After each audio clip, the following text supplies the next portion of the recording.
신앙의 중심인 예배가 많이 흐트러져 있기에 예배에 대한 생각과 태도를 점검하여서 다시 참 예배자가 되자 하는 말씀을 지난주부터 살피고 있습니다.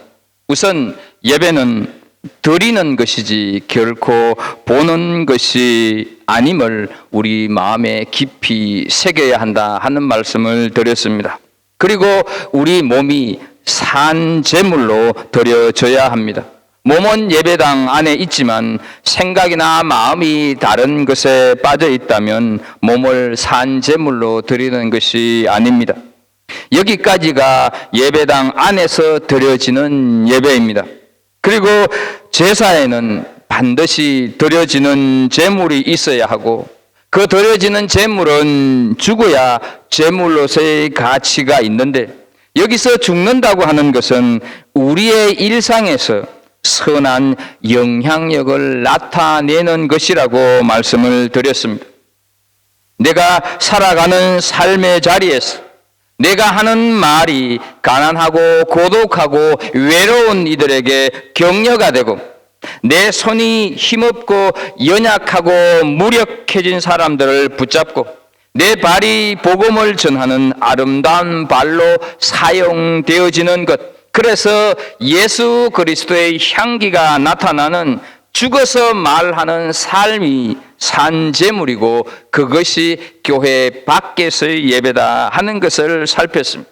이렇게 예배를 드리는 것을 영적 예배, 다시 말씀드려서 합당한 예배다 하는 것을 지난 시간에 말씀을 드렸습니다. 그런데 이렇게 우리가 드리는 영적 예배는 우리의 의지의 결단으로만 불가능합니다. 그러므로 구원이 내 힘과 노력, 내 의지가 아니라 하나님의 은혜로 가능했던 것처럼 합당한 예배도 영적인 예배도 하나님의 도움 없이는 불가능하기 때문에 하나님의 사랑과 은혜를 의지해야 한다 하는 말씀까지 지난 시간에 살폈습니다. 이어서 오늘 보게 되면 우리는 또다시금 하나님께서 우리에게 다시 참 예배자로 서기 위한 음성을 우리에게 들려주고 계시는데 먼저 하나님께서는 이 세대를 본받지 말라 말씀을 하고 있습니다. 2절 말씀을 보게 되면 너희는 이 세대를 본받지 말고 오직 마음을 새롭게 함으로 변화를 받아 하나님의 선하시고 기뻐하시고 온전하신 뜻이 무엇인지 분별하도록 하라 말씀을 하고 있습니다. 이 2절 시작에서 이 세대는 세상을 가리킵니다. 이 세상의 풍조를 본받지 말라 하는 뜻인데 그렇다고 한다면 우리는 왜 이 세상을 본받지 말아야 할까? 우리가 분명코 이 세상 속에 살아가고 있는데 하나님께서는 왜 이 세상을 본받지 말라고 하셨을까? 요한일서 2장 15절 16절 말씀을 좀 보겠습니다. 이 세상이나 세상에 있는 것들을 사랑하지 말라.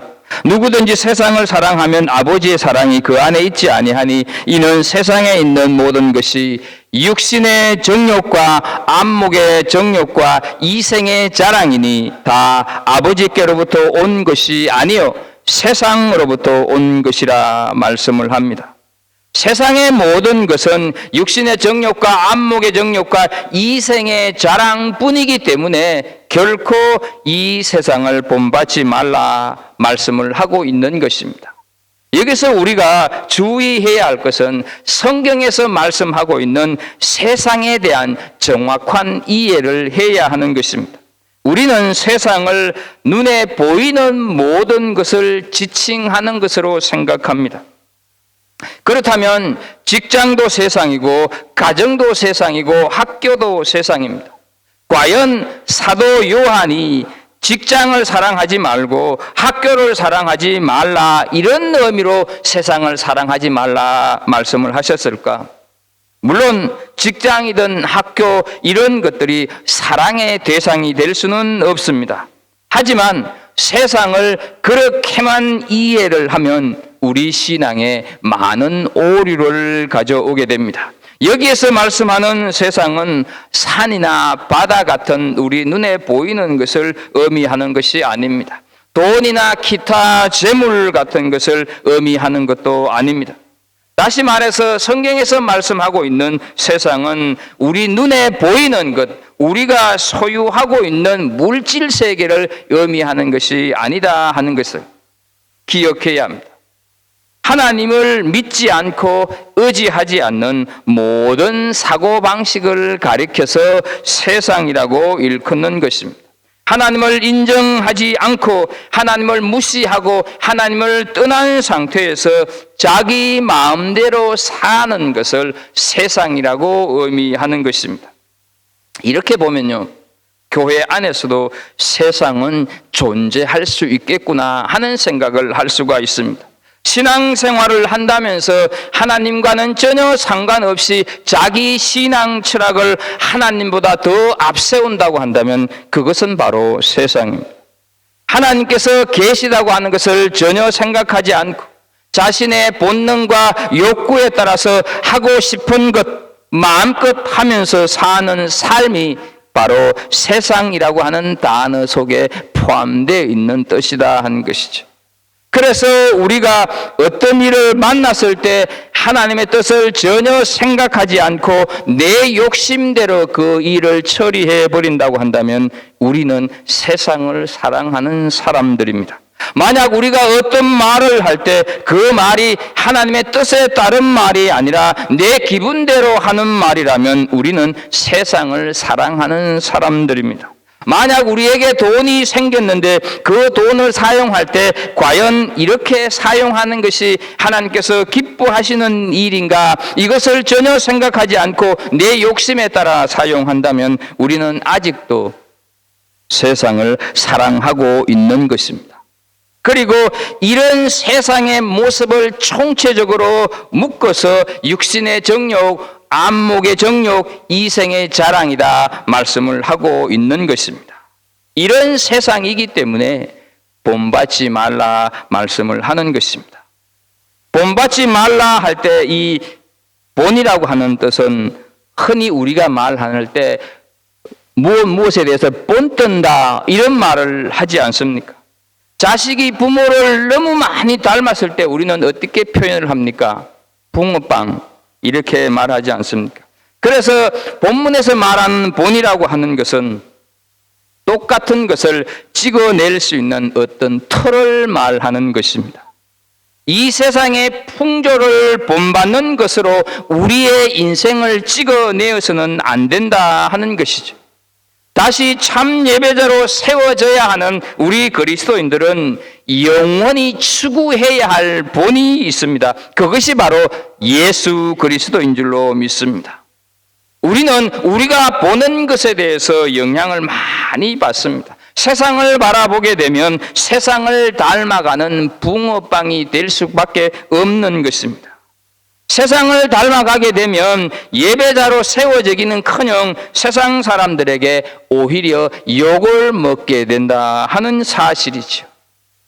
주님을 닮는 그리스도인으로서 이 세상의 본이 되어 한 영혼이라도 더 주님께로 인도하는 거룩한 예배자가 되기를 주 예수 그리스도 이름으로 축복합니다. 다시 참 예배자가 되기 위한 두 번째는 마음을 새롭게 함으로 변화를 받는 것입니다. 우리는 흔히 저 사람 예수 믿더니 달라졌어, 저 사람 예수 믿더니 많이 변해서 라는 말을 합니다. 여러분, 도대체 변했다, 변화라고 하는 것이 무엇입니까? 마음을 새롭게 하는 것, 마음을 바꾸어 먹는 것을 변하다 이렇게 말하지 않습니까?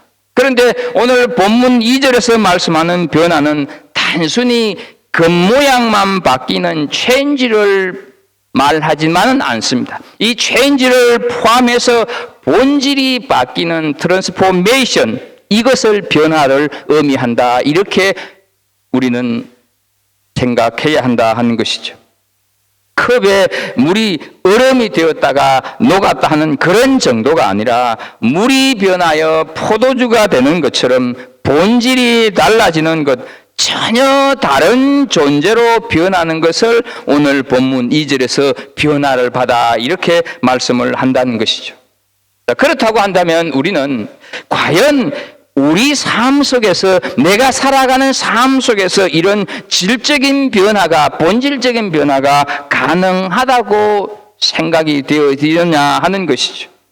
우리가 우리 자신의 모습을, 내가 살아가는 삶의 모습을 보면서 실망을 하다 못해 고통스러울 때가 얼마나 많이 있습니까?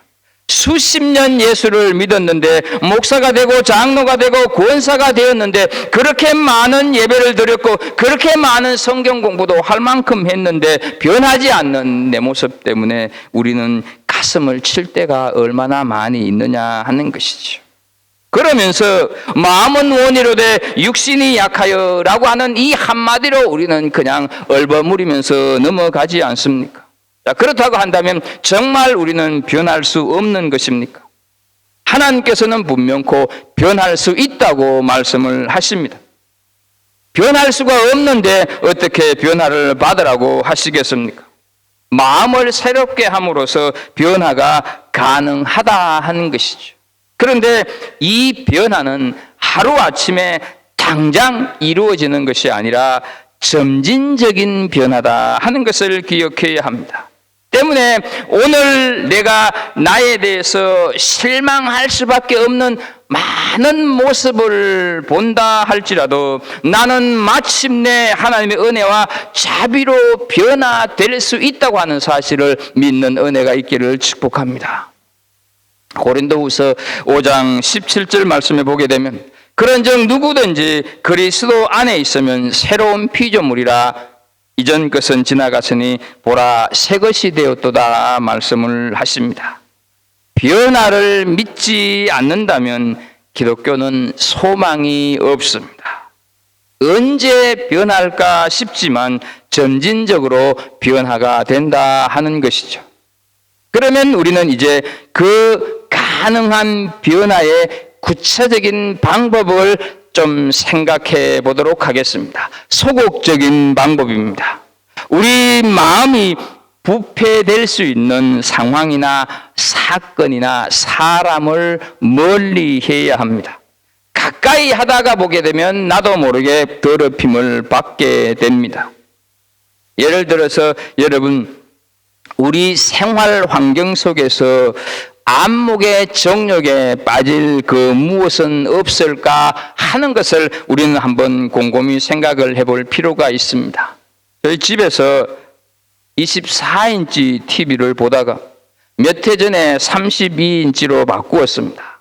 그때는 그 32인치 화면이 왜 그렇게 커 보이든지 마치 극장에 온 듯한 느낌을 받았습니다.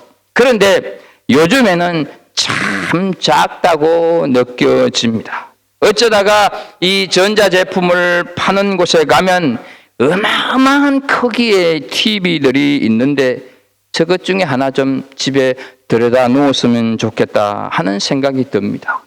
그렇다고 TV를 자주 보는 것도 아닙니다. 그런데 어때요? 우리에게 안목의 정욕 때문에 하나 들여놨으면 하는 생각이 든다는 것이죠.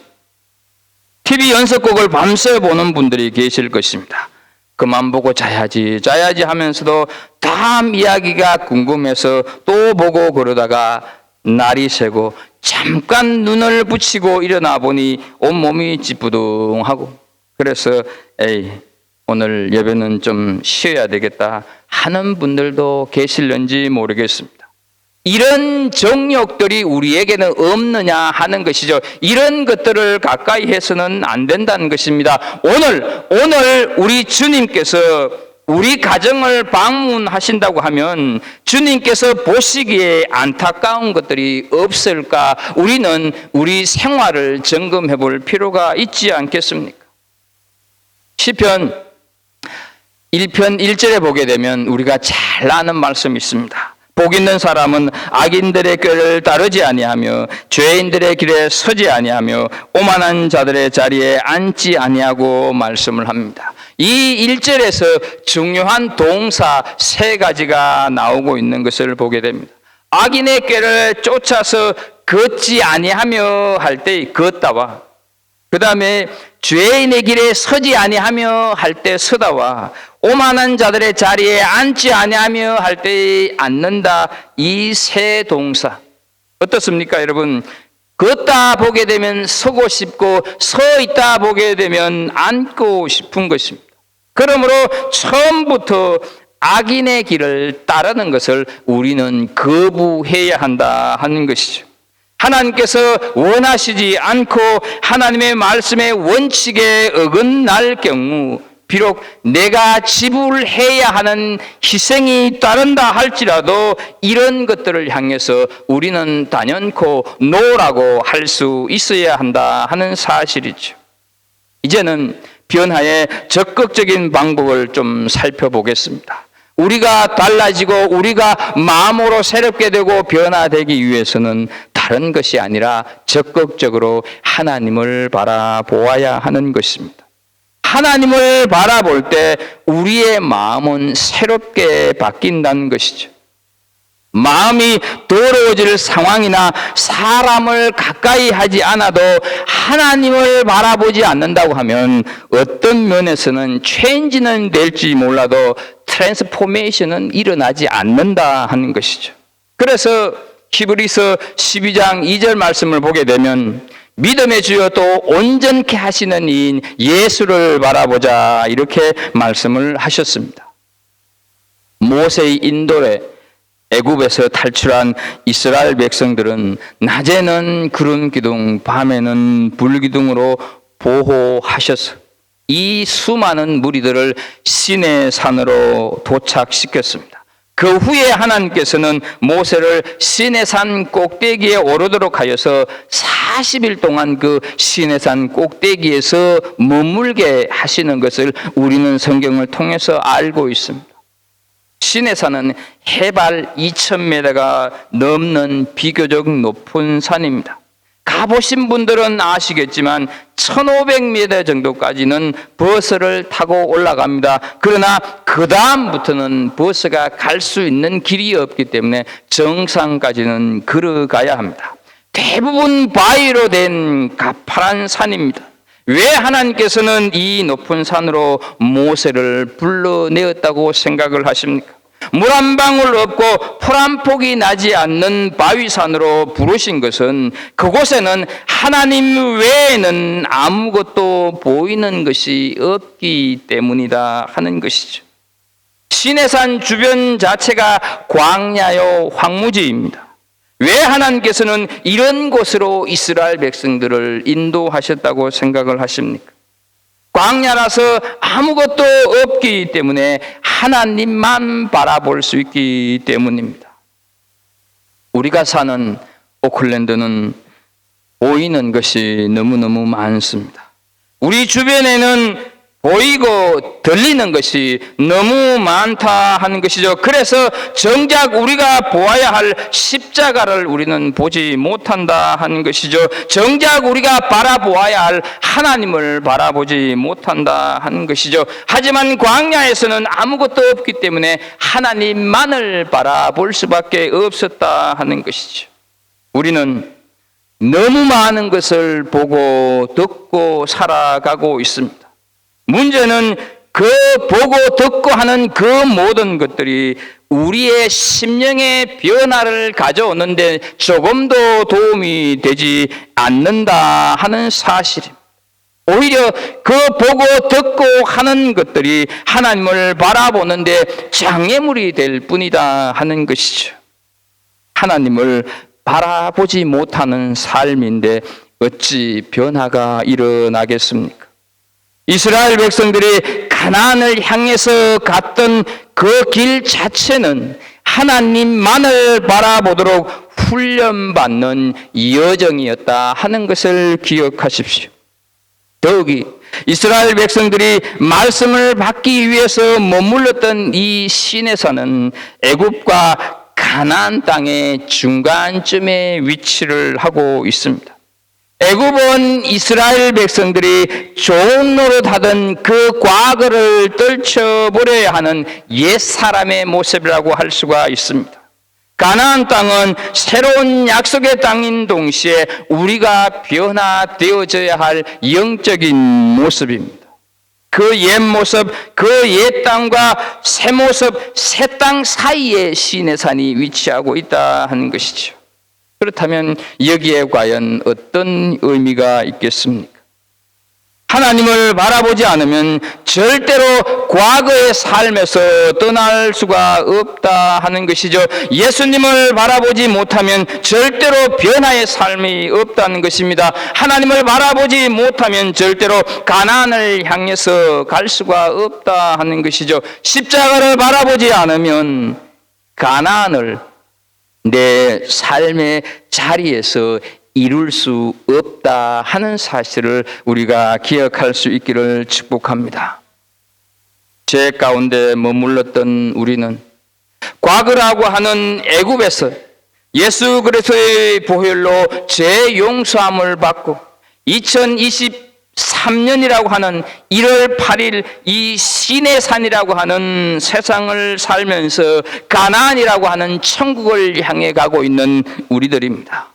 그런 우리들을 향해서 하나님께서는 육신의 정욕과 안목의 정욕과 이생의 자랑으로 가득한 세상을 본받지 말라고 말씀을 하십니다.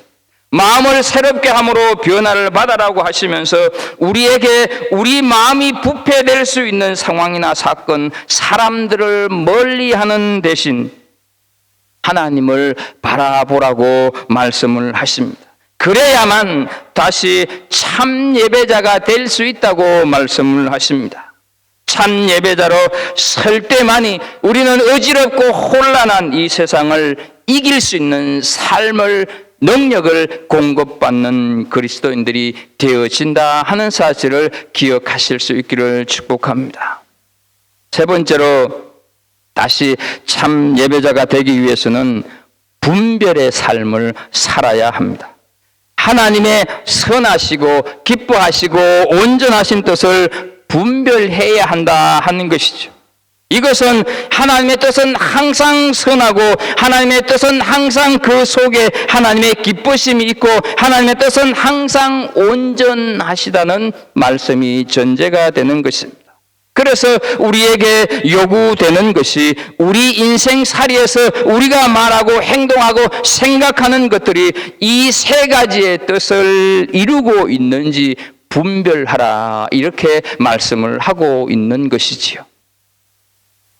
분별이라고 하는 이 헬라어 원래의 뜻은 금이나 은을 녹이는 주물 작업을 하면서 그 속에 있는 불순물이나 찌꺼기를 제거할 때 이 분별이라고 하는 단어를 사용을 했습니다. 따라서 하나님의 뜻을 분별하라고 하는 것은 내 안에 하나님의 뜻과 하나님의 뜻이 아닌 것을 구분해내고 하나님의 뜻이 아닌 것을 단호히 내려놓아라 하는 것이죠. 그런데 여러분, 우리는 하나님의 뜻인지 아닌지 몰라서 내려놓지 못하고 버리지 못하는 것이 아니라 하나님의 뜻이 아니라는 것을 뻔히 알면서도 어떻습니까? 내 욕심 때문에, 내 욕망 때문에, 내 이기심 때문에 내려놓지 못하는 것, 그것이 우리의 문제가 아니냐 하는 것이죠. 우리 삶 속에 조금이라도 선하지 않는 모든 계획, 방법들을 다 제거해야 하는 것입니다. 하나님께서 조금이라도 기뻐하시지 않는 부분을 다 버려야 한다 한 것이죠. 나태하고 게으르고 싶은 마음 버려야 한다 하는 것이죠. 그리고 그때서야 비로소 참 예배자로 서게 되고 그래서 그때서야 그 삶이 영적인 예배가 된다 하는 것입니다. 마태복음 26장 39절 말씀에 보게 되면 내 아버지여 만일 할만하시거든 이 잔을 내게서 지나가게 하옵소서. 그러나 나의 원대로 마옵시고 아버지의 원대로 하시옵소서. 이 말씀은 예수님께서 겟세마네 동산에서 드린 기도입니다. 성경에 나오는 기도 중에서 가장 위대한 기도일 것입니다. 왜냐하면 하나님의 뜻만 선하시고 하나님의 뜻만 완전하시기 때문입니다. 그 뜻만이 창조주를 기쁘게 할 수가 있으며 우리 인생을 향한 가장 완전한 뜻이기 때문입니다. 이런 하나님의 선하시고 기뻐하시고 온전하신 뜻이 무엇인지 분별하고 그 뜻대로 살아가도록 구하는 은혜가 여러분 모두에게 있기를 축복합니다. 때때로 우리는 이 하나님의 뜻대로 살기 위해서 내 뜻대로 사는 것을 포기하고 내 자신에게 부정적인 영향과 죄와 악을 향해서 달려가는 삶의 자세를 끊어버리기 위해서 내 희생과 자기 결단이 우리에게는 필요할 때가 많이 있을 것입니다.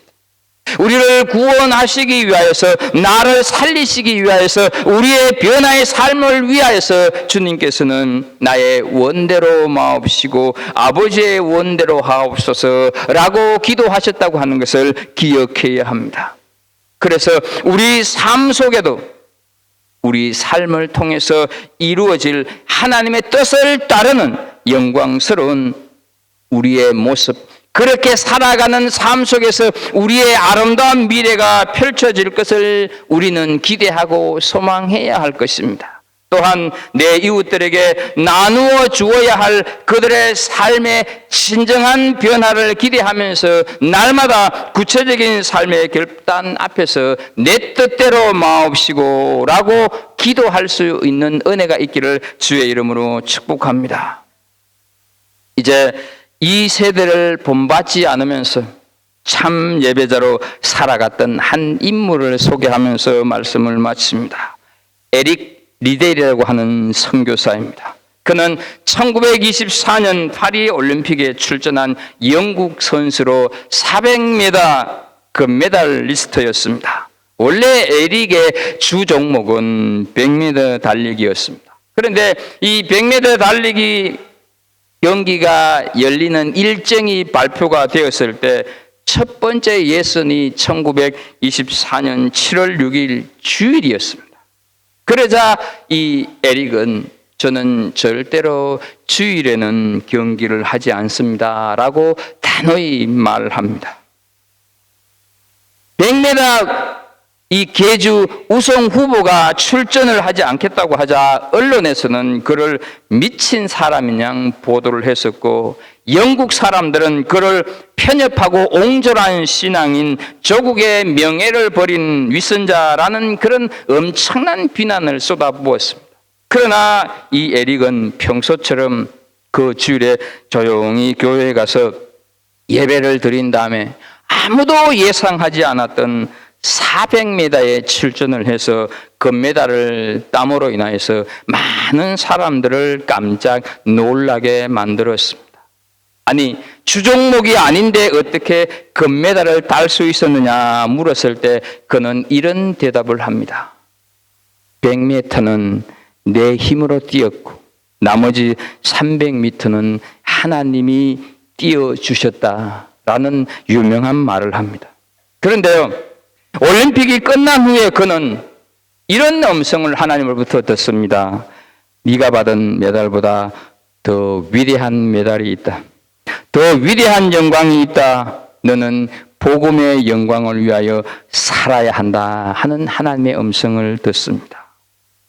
그때 그는 모든 것을 다 내려놓고 중국 선교사로 호련히 떠나갑니다. 그때 그의 나이 23살. 친구들과 친척들은 그에게 미쳤다고 야단입니다. 보장된 출세, 안정된 선망의 대상의 삶을 포기하고 중국으로 떠나는 그를 사람들은 전혀 이해를 하지 못했던 것입니다. 일본이 한국과 중국을 침략하던 당시 그는 중국 사람들에게 복음을 전하며 섬기다가 일본이 그를 스파이로 몰아서 감옥으로 가두게 됩니다. 그러나 그는 감옥에서도 복음을 전하고, 그래서 그가 전한 복음으로 인하여서 감옥 안에서도 신앙 공동체가 생기기 시작을 했습니다. 결국 이 에릭은 일본이 패망하기 전 42살의 젊은 나이로 감옥에서 세상을 떠납니다. 에릭에게 복음을 들은 많은 사람들이 그의 비문에, 묻은 비문에 이렇게 새깁니다. 하나님을 향해 달린 하나님의 영웅 에릭 이델 여기에 잠들다. 이런 비문을 새깁니다. 그는 금메달을 위해서, 나라의 명성과 영광을 위해서 달린 것이 아니라 하나님의 영광을 위해서 달린 사람이었습니다. 에릭 선교사가 그 당시 세대를 본받는 사람이었더라면 절대로 진리를 위해서 죽지 않았을 것입니다. 그는 진정 그리스도 안에서 새롭게 변화된 그리스도인이었습니다. 그리고 하나님의 선하시고 기뻐하시고 온전하신 뜻이 무엇인지 매일매일 분별하면서 살아갔던 그리스도인이었다 하는 것이죠. 그랬기에 부와 명성이 보장된 그 자리를 헌신짝처럼 버리고 고난이 뻔히 보이는 선교사의 삶을 살아갔다 하는 것이죠. 하나님의 선하시고 온전하시고 기뻐하시는 뜻을 온 천하에 정언하기 위해서다 하는 사실입니다. 우리는 지난주에 이어서 다시 참 예배자로 서게 하소서라고 하는 주제로 이 한 해 우리 갈보리 공동체가 출발합니다. 참 예배자는 교회 안팎으로 예배자가 되는 것, 그것이 합당한 예배, 그것이 영적인 예배입니다. 교회 밖에서의 삶은 어떠하든지 간에 교회 안에서의 삶만 향기롭게 된다고 한다면 그런 생각 우리는 버려야 한다 하는 것이죠. 교회 밖에서 영적인 예배자의 삶을 살기 위해서, 거룩한 산제물의 삶을 살기 위해서 힘쓰고 애쓰다가 비난을 받아도 사랑하는 여러분들은 낙심하지 않기를 소망합니다. 하나님께서 힘을 주시고 하나님께서 격려해 주실 것입니다. 우리를 참 예배자로 서게 하기 위해서 십자가에 달리신 주님께서 능력을 주실 줄로 믿습니다. 십자가에서 죽기까지 하셨는데, 우리를 참 예배자로 세우시기 위해서 십자가에 달려 죽기까지 하셨는데 우리에게 무엇인들 주시지 않겠습니까? 우리 한 사람 한 사람이 교회 밖에서도 하나님을 온전히 바라봄으로써 하나님의 선하시고 기뻐하시고 온전하신 뜻을 분별하고 실천하고 정언하는 사람이 된다고 한다면 그 사람이 진정 참된 예배자로 삶을 살아가는 사람이라 할 수 있을 것입니다. 이런 은혜가 있기를 주 예수 그리스도 이름으로 축복합니다.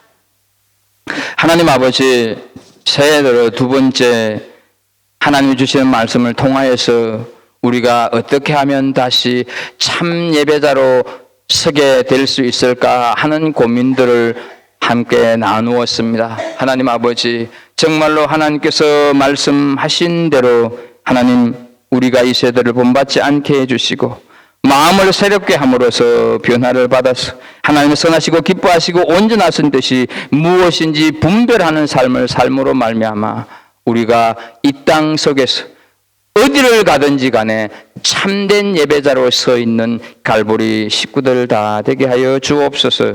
예수님의 이름으로 기도합나이다. 아멘.